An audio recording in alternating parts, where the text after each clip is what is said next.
For years, I thought I had to have military-like discipline to lose weight. I saw people like David Goggins who lost a shit ton of weight by running 100 kilometers every day and not even stopping for a bathroom break. He just shit down his leg. Now, I have shit myself before, but it's never been on purpose and never helped with fat loss. But in a world where we're just constantly bombarded by people's perfect lives, their perfect bodies, their perfect morning routines, their perfect nighttime routines, their perfect looking fucking Greek yogurt bowls, it can make us feel like we're just constant failures if we're not reaching that Instagram influencer lifestyle. And I think it's especially bad in the fitness industry. Now, as you might already know, I used to be obese. And as I mentioned earlier, I have never purposefully shit myself. And I have managed to lose 35 kilos and keep it off for 5 years. And I don't exactly live the hashtag influencer lifestyle. And do you want to know my secret? Because it has nothing to do with motivation or fucking discipline. And it has everything to do with one simple word. Standards. Now you may be thinking, oh, is this guy just gonna say, you gotta set higher standards for yourself so that you live up to them and then you can reach your full potential.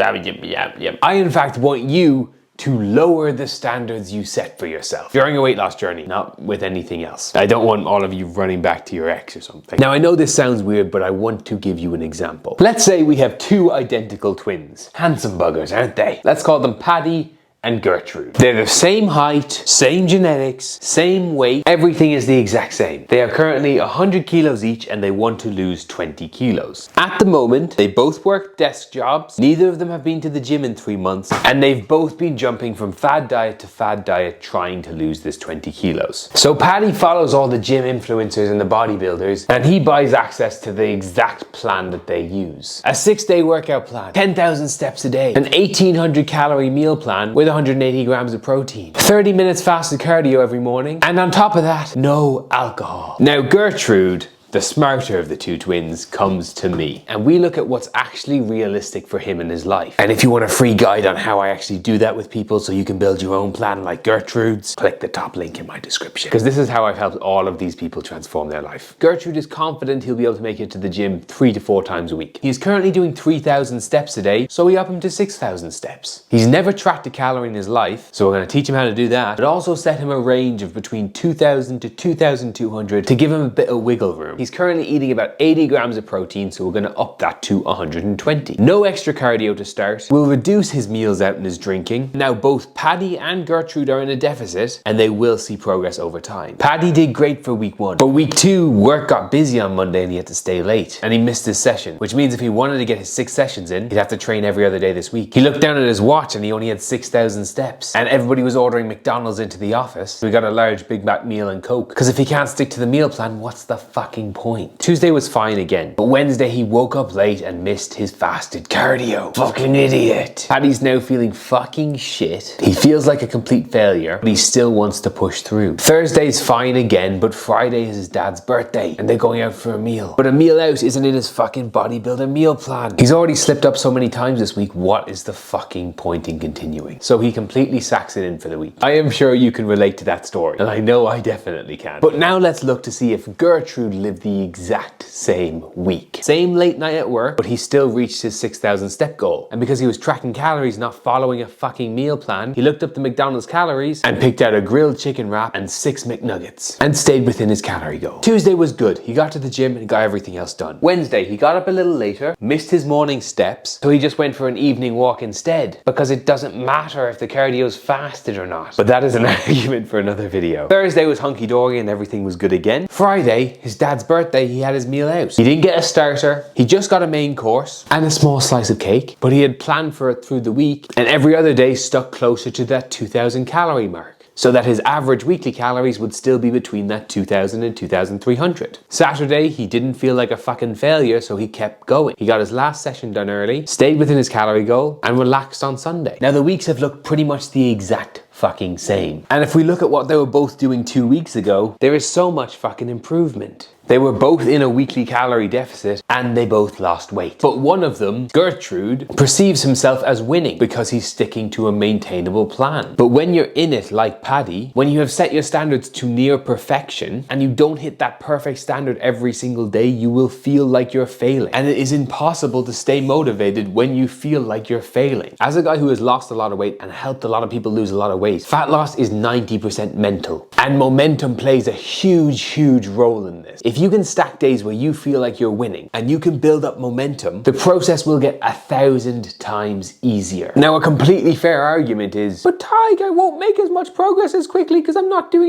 as much. And that's true. If Paddy had stuck to his perfect bodybuilder plan, he would have made more progress. But you can't start a car in 6th gear. For the Americans that don't know how to drive manual, gotta go from 1st gear and then 2nd, and then you just gotta build it up slowly. Some of you may get it. So when you're building a plan, you have to meet yourself at where you're at. You should challenge yourself, you should push yourself a little bit, but you have to make it possible to stick to. And that is where so many people go wrong. If you set a plan and you've built up good momentum and you're doing great, you can always add more stuff. Like with most of the guys I work with, we end up adding more workouts. We end up adding some cardio. We end up adding more steps. But we don't go from 0 to 100%. We go from 0 to 50 to 60 to 70 to 80 to 90 and just slowly build it up. So if you're actually serious about making a long-term change, I would hit the subscribe. And just a reminder, if you want a video on how to set up your own plan for free, click this top link in the description. And if you want to skip all of the guesswork and start working with me one-on-one, if I have spaces, that'll be in the second link in the description. So I'll talk to you next week, and don't worry, I got you.